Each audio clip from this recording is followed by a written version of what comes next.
Los invito a estudiar Marcos capítulo 3. Mientras Jesús continúa su ministerio, los evangelios atestiguan que los sábados no dejaba de ministrar, aunque primero iba a la sinagoga como buen hijo de Dios. El texto nos dice que otra vez entró Jesús en la sinagoga. La frase otra vez nos habla de frecuencia, repetición, periodicidad. Más adelante Marcos vuelve a repetir lo mismo en el capítulo 6.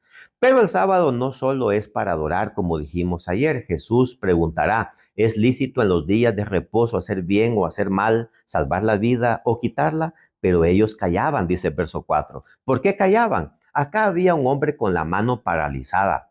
Lo que padecía de forma física era un símbolo de lo que sucedía a los fariseos. Estaban deformados y paralizados por el enemigo.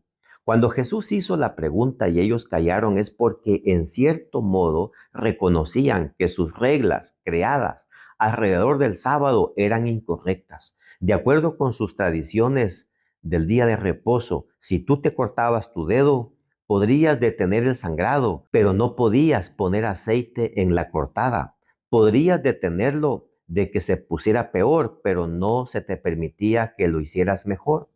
Cuando imponemos una norma en la iglesia, debemos ser muy cuidadosos de no dejarnos llevar por el fanatismo resultante de una vida carente de amor y sin compromiso misionero.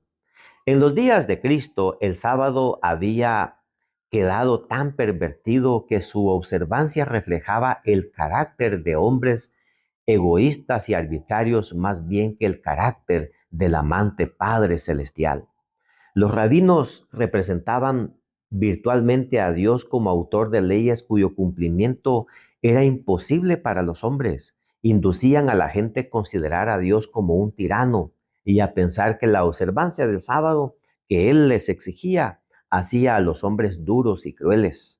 Era obra de Cristo entonces disipar estos conceptos falsos que estaban predominando en esa época. El siguiente paso fue completar su equipo de discípulos. Ayer vimos cómo llama a Mateo, lo mismo hizo con Pedro y los hijos de Zebedeo, pero acá Marcos registra cómo lo hizo con todos para confirmarlos de forma pública. Dice el verso 14, y estableció a 12 para que estuviesen con él y para enviarlos a predicar.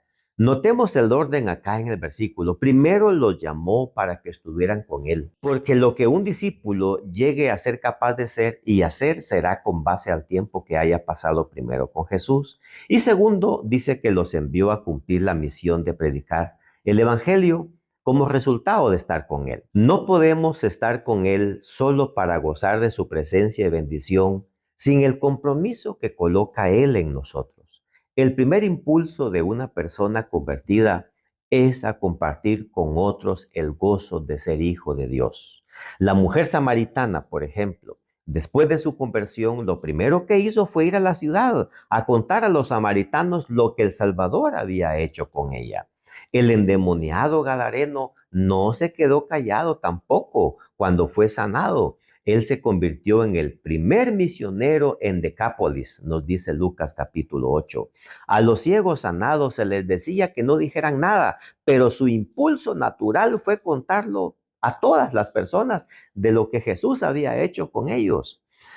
El que llamó en aquella ocasión a esos hombres sigue llamando hoy tanto a hombres como a mujeres, niños y jóvenes, con el fin de darles un espacio en su ministerio para después darles otro espacio en el reino de los cielos. Dios usará a quienes quieran ser sus discípulos en esta época para terminar lo que los apóstoles empezaron. Dios aún sigue llamando discípulos para que pasen tiempo con Él y después enviarlos al mundo como sus embajadores.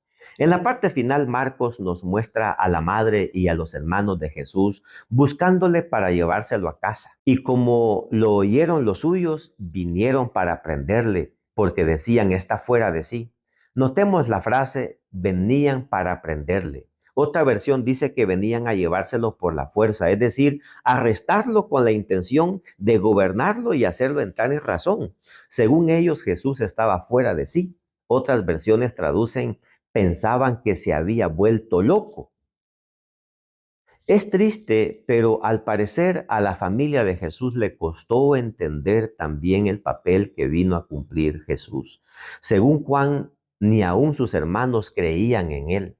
Ellos no entendían el proceder de Jesús, no aceptaban, por ejemplo, que Jesús no comiera y no atendiera sus necesidades por atender las de otros. Tampoco estaban de acuerdo con la forma como respondía y reprendía a los escribas y fariseos. Llegaron a la conclusión de que se le debía persuadir y obligar a dejar de trabajar así, e indujeron a María a unirse con ellos, pensando que por amor a ella podrían persuadirle a ser más prudente.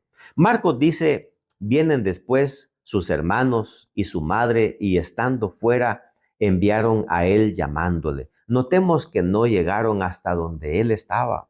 No entendemos cómo su madre no pudo llegar personalmente hasta donde Jesús estaba, por lo que envió un mensaje a él.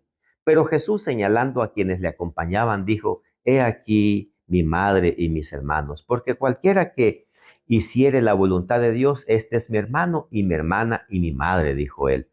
Por esa respuesta, al parecer, su familia no estaba en ese momento actuando correctamente y él tuvo sumo cuidado que alguien, incluyendo su familia, le desviara de su misión. Por lo que Cristo dijo, también podemos concluir que cuando hacemos su voluntad, nos considera más que amigos, más que hermanos, nos considera como hermanos y parte de su familia.